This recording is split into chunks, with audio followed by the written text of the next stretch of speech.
Today I'm going to show you how to record your screen in VEED. Alright, so we want to record our screen, just like what I'm doing right now.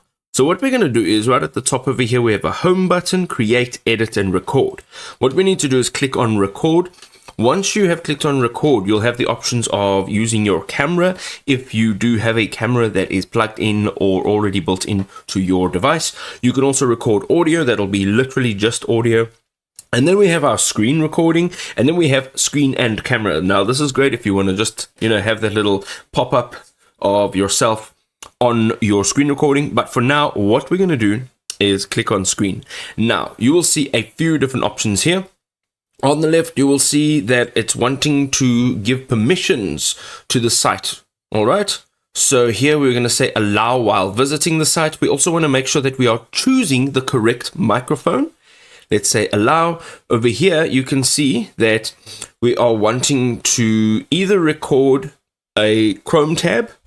So it'll show you exactly what it is. You can also click over here to select a tab to share. So if you want to keep one private, you can go and just select an individual one. You can also click on window. This will allow you to record your entire window. And over here, entire screen. Now, if you are going to be jumping around, bouncing around, the entire screen is probably your best option. And then the last thing you want to do is either activate or deactivate audio for your system. So this is if anything is played on the actual audio of your device. So if it's music or audio from a video or anything like that, it will be recorded digitally, not through your microphone. So go ahead, choose what you need to do and click on share.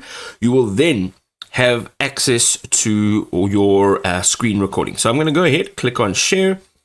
Let's just hope that this doesn't correspond with my OBS. Okay, so here we've got the option to show your camera. You can mute your microphone. You can share your screen. Here you have different layouts, backgrounds. You have a prompter if you are reading maybe. And then you have some additional settings such as a countdown, quality, the PIP or the picture-in-picture, and then you can also mirror your camera if you are wanting to use your camera while you're doing this. Now when you're ready to record, go ahead, top right, click on record, and you will literally start recording your screen.